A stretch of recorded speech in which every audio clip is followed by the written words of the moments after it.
आता हे जे तू प्रत्येक गाणं ऐकवलं तिथं एक नाव कायम झळकते की श्रेयस वेदांग. श्रेयस म्हणलं की वेदांग येतोच. आणि त्याची एक स्टोरी आहे जी तू सांगितली होती मला की, आणि वेदांगची तुझी जोडी अशी आहे ना की ते एक जय वीरूचा जसा विषय असतो तसा. ऑलमोस्ट. काय सांगशील वेदांग बद्दल?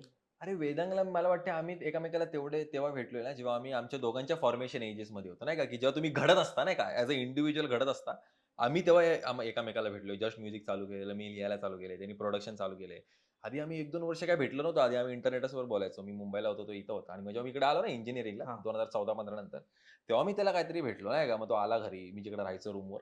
तिकडे आला, आम्ही बसलो, आम्ही थोडे बीट बनवली, गाणी बनवली, असे आम्ही भेटलो. आणि मला वाटतं तो एवढा बॉन्ड टाईट झालाय कारण तो ॲज अ आर्टिस्ट म्हणून घडत होता, मी पण ॲज अन आर्टिस्ट घडत होतो आणि आम्ही दोघंही एकत्र आलो आणि एकत्र घडलो पण नाही का, म्हणून आमचं दोघांचं केमिस्ट्री पण एकदम पद्धतशीर भेटतं. आणि आमचे थोडे इन्फ्लुएन्सेस पण सेम आहेत, की आता म्हणजे बघायला गेला, की मी म्युझिक कसं चालू केलं, माझं म्युझिक चालू झालं भजनामुळे. हा काय सांगतो? हां, मी जसं गावाला राहायचो, तर माझे आजोबा पेटी वाजवतात. हा. गावाला फ्रिक्वेंट भजनं वगैरे होत असतात. तुला येतात भजन वगैरे? हां, येतात मला क्या भजनं. बात. माझं सगळ्यात जास्त मी डिव्होशनल म्युझिकवरती ग्रो अप झालोय नाही का. तर तेव्हा मी पेटी, ढोलकी वाजवायचो आजोबांसोबत, आजोबांनी हा. शिकवलेलं.